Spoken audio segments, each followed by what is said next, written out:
What's up, survivors? Welcome to another Ark Fjordur tip video. In this video, I'll be showing you how to defeat Beyla, one of the Fjordur mini bosses, and I'll be showing you one of the easiest methods to do it, which is also the same method that I've been using on my official server. This method doesn't require you to raise or mutate any dinos. It doesn't require any amazing saddle blueprints. In fact, even on official settings, you could probably start doing this on day one. Now, really quick before I begin, if you were to tame one or two really good gigas, you could technically farm any of the mini bosses repeatedly, especially if you had some pretty good saddles and leveled them up in melee. But I personally think that my method is a little bit easier and requires less work. So anyway, if you want to beat Bayla, you will need a few things. The first one is a gas mask. Now, you don't technically need a gas mask if you're careful, but it does help a lot. So I highly recommend a gas mask, and you'll also need about 5 high-level megatherium. If you're having a hard time finding black pearls for a gas mask, you can head on over to 95.6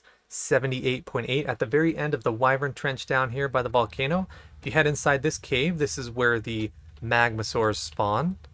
But down where the magmasaurs are, you can also harvest a bunch of black pearls. See, right next to their eggs, black pearls for days. And the in-cave location is at about 92, 93. You can find oil all across the map, but one place I like to mine it from is right next to the volcano on the west side.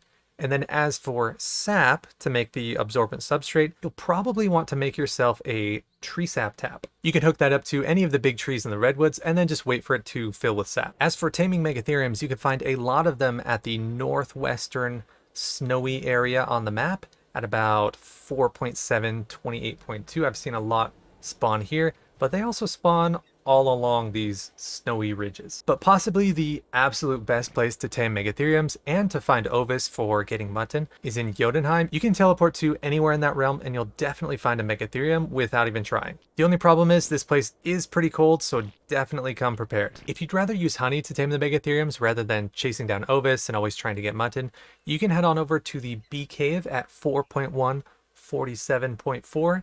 This is also where the mini boss Bayla spawns from. And inside there are plenty of beehives you can use to farm honey.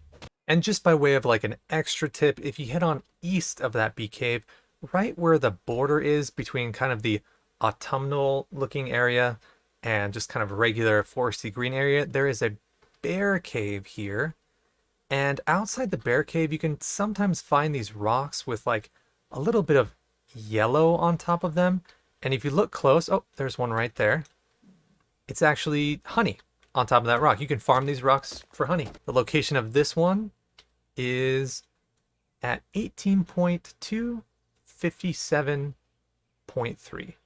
Right here by the bear cave. And I think there's about 2 or 3 that I usually see around this area. And last but not least, before you're ready to fight any of the mini bosses on this map, you'll want to find some alpha dinos, because when you kill them, you will be rewarded with these rune stones. You need at least 30 to summon Bayla. Once you have your megatheriums tamed up with regular saddles, head on over back to Bayla's lair, or the honey cave, or whatever you want to call it. And like I said, I like to use about 5 megatheriums at least. I've done this also on official with 4 megatheriums and a UT, and that actually went pretty well. All of my megatheriums have about 15,000 health, and this one has a little bit more melee. I kind of got lucky on the stats, but anywhere from 350 to 450 melee should be just fine. Now that you have your megatherium set up, go ahead and put on your gas mask that you remembered to bring with you.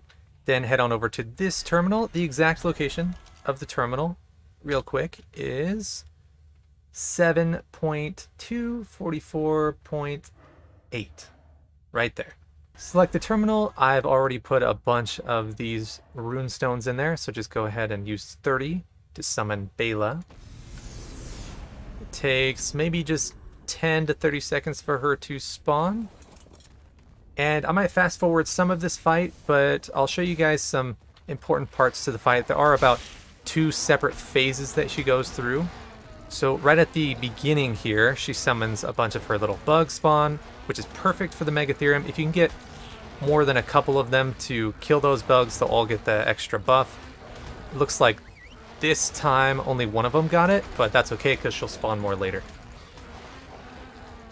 See if I can whistle them to attack this target. I'm kind of failing here. Here we go. And there you go. We just have 3 megatheriums and her health is going down quick. And once again, this is on like official settings. There we go, just killed some more bugs. So now we all got the buff. Just deleting her health.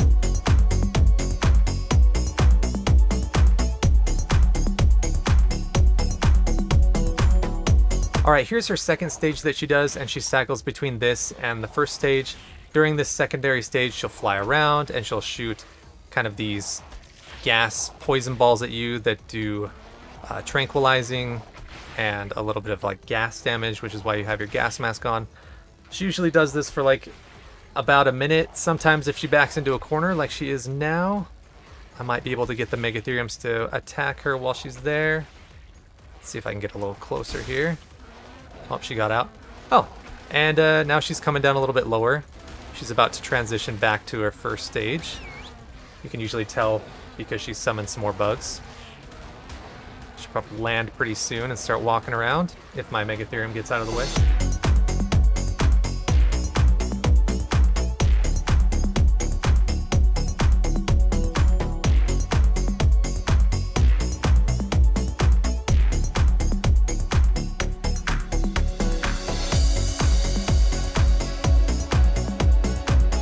Alright, once again, she's in her flying phase.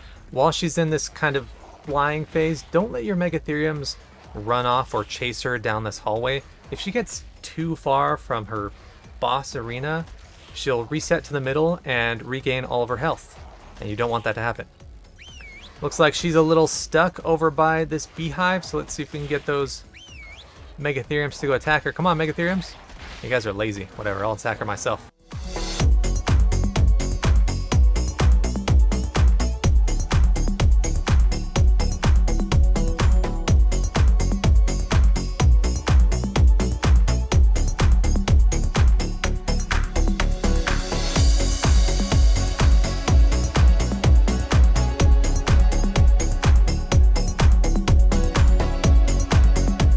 There you have it. Bayla is dead. Let's take a look here at what we got. So you do get 30 element. You get some pretty good loot. Here's some of the other loot that I've gotten. So like a giga saddle blueprint is in the loot mix. I didn't get anything super special this time besides that crossbow. That's pretty nice. And then obviously 30 element. I was in GCM mode on my regular giga here on accident. Whoops, I forgot to turn that off. But it looks like these megatheriums were hurt. You know, that was hurt 3,000. That was missing about 5,000 health. How about this guy here?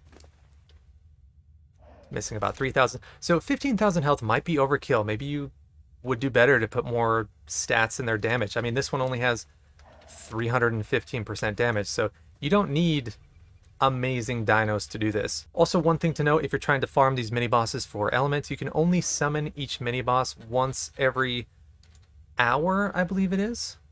I don't have enough runestones at the moment, but it does say cooldown time remaining about 53 minutes now. And there you have it, guys. Pretty easy to farm element this way, starting on day 1 or day 2, just depending on how efficient you are at taming those megatheriums. Now, I know a lot of people on official servers are using gachas to farm element. I personally like this method.